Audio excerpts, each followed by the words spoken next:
जम्मू कश्मीर के पहलगाम में हुए भीषण आतंकी हमले के बाद भारत सरकार ने कड़ा रुख अपनाते हुए सभी पाकिस्तानी नागरिकों के वीजा तत्काल प्रभाव से रद्द कर दिए हैं। इस हमले में 26 निर्दोष लोगों की जान चली गई थी। भारत ने इस हमले के पीछे पाकिस्तान समर्थित आतंकियों की भूमिका को लेकर सख्त निर्णय लिया है। हालांकि इस वीजा रद्द करने के आदेश के बीच विदेश मंत्रालय ने साफ किया है कि यह निर्णय उन पाकिस्तानी हिंदू नागरिकों पर लागू नहीं होगा जिन्हें पहले से लॉन्ग टर्म वीजा दिया गया है। ऐसे सभी वीजा अभी भी वैध है। विदेश सचिव विक्रम मिस्री ने जानकारी देते हुए कहा कि SAARC visa exemption scheme SVES के तहत जारी वीजा अब मान्य नहीं रहेंगे। इन वीजा के धारकों को 48 घंटे के भीतर भारत छोड़ने का आदेश दिया गया है। भारत सरकार ने 27 अप्रैल 2025 से पाकिस्तान के सभी नागरिकों के वीजा रद्द कर दिए हैं, जिनमें मेडिकल वीजा भी शामिल हैं, लेकिन मेडिकल वीजा केवल 29 अप्रैल तक वैध रहेंगे। इसका मतलब है कि पाकिस्तान से मेडिकल वीजा पर भारत आए लोग 29 अप्रैल तक भारत में रह सकते हैं, लेकिन उसके बाद उन्हें वापस जाना होगा। भारत सरकार ने पाकिस्तान के सभी नागरिकों को जारी किए गए सभी मौजूदा वीजा को 27 अप्रैल 2025 से रद्द कर दिया है। सरकार ने 1 मई 2025 से अटारी इंटीग्रेटेड चेक पोस्ट को भी बंद करने का फैसला लिया है, जो कि भारत और पाकिस्तान के बीच मुख्य सीमा पार करने वाली जगह है। भारत सरकार ने पाकिस्तानी नागरिकों से अपील की है कि वे 29 अप्रैल तक भारत छोड़ दें और उसके बाद भारत आने के लिए वीजा के लिए फिर से आवेदन करें। स्वास्थ्य मंत्रालय के निर्देश अनुसार यदि किसी पाकिस्तानी नागरिक को मेडिकल वीजा पर भारत में इलाज करवाना है तो उसे भारत विदेश मंत्रालय से मेडिकल वीजा के लिए आवेदन करना होगा। नमस्कार, आप देख रहे हैं पंजाब केसरी और मैं हूं आपके साथ रूही। आपको बताते हैं कि पहलगाम में हुए दर्दनाक आतंकी हमले के बाद भारत सरकार ने एक बड़ा और सख्त फैसला लिया है। अब किसी भी पाकिस्तानी नागरिक को भारत आने की इजाजत नहीं मिलेगी। विदेश मंत्रालय ने साफ किया है कि पाकिस्तान के नागरिकों के सभी वीजा तत्काल प्रभाव से रद्द कर दिए गए हैं।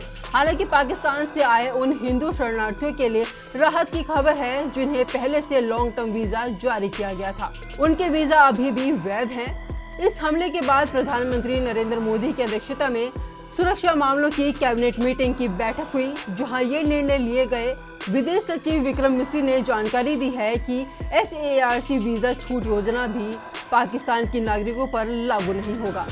अब सवाल ये है कि क्या यह पाकिस्तान के साथ भारत के रिश्तों में नया मोड़ लाएगा? जम्मू कश्मीर के पहलगाम में हुए आत्मघाती हमले ने पूरे देश को झकझोर कर रख दिया।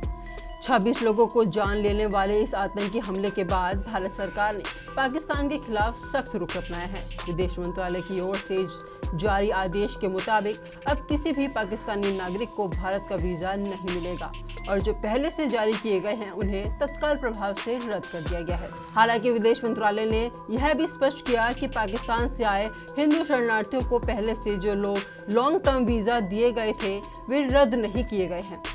विदेश सचिव विक्रम मिस्री ने प्रेस को जानकारी देते हुए कहा कि SAARC visa exemption scheme SVES के तहत भारत में रह रहे पाकिस्तानी नागरिकों को 48 घंटे में छोड़ना होगा। यह आदेश तुरंत प्रभाव से लागू हो गया है। The Cabinet Committee on Security met this evening under the chairmanship of the Honorable Prime Minister.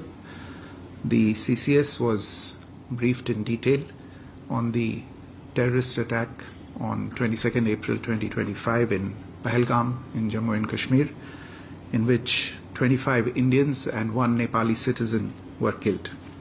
A number of others sustained injuries. The CCS condemned the attack in the strongest terms and expressed its deepest condolences to the families of the victims and hoped for the early recovery of the injured. Strong expressions of support and solidarity have been received from many governments around the world, which have unequivocally condemned this terror attack. The CCS recorded its appreciation for such sentiments, which reflect zero tolerance for terrorism. In the briefing to the CCS, the cross-border linkages of the terrorist attack were brought out. It was noted that this attack came in the wake of the successful holding of the elections in the Union Territory and its steady progress towards economic growth and development. Recognizing the seriousness of this terrorist attack, the CCS decided upon the following measures. 1. The Indus Waters Treaty of 1960 will be held in abeyance with immediate effect until Pakistan credibly and irrevocably abjures its support for cross-border terrorism. 2. The integrated checkpost Atari will be closed with immediate effect. Those who have crossed over with valid endorsements may return through that route before 1 May 2025. 3. Pakistani nationals will not be permitted to travel to India under the SAARC visa exemption scheme visas. Any SVES visas issued in the past to Pakistani nationals are deemed cancelled. Any Pakistani national currently in India under SVES visa has 48 hours to leave India. 4. The Defence, Military, Naval and Air advisors in the Pakistani High Commission in New Delhi are declared persona non grata. They have a week to leave India. India will be withdrawing its own Defence, Navy and Air advisors from the Indian High Commission in Islamabad. These posts in the respective High Commissions are deemed annulled. 5 support staff of the service advisors will also be withdrawn from both High Commissions. 5. The overall strength of the High Commissions will be brought down to 30 from the present 55 through further reductions to be effected by 1st May 2025. The CCS reviewed the overall security situation and directed all forces to maintain high vigil. It resolved that the perpetrators of this attack will be brought to justice and their sponsors held to account.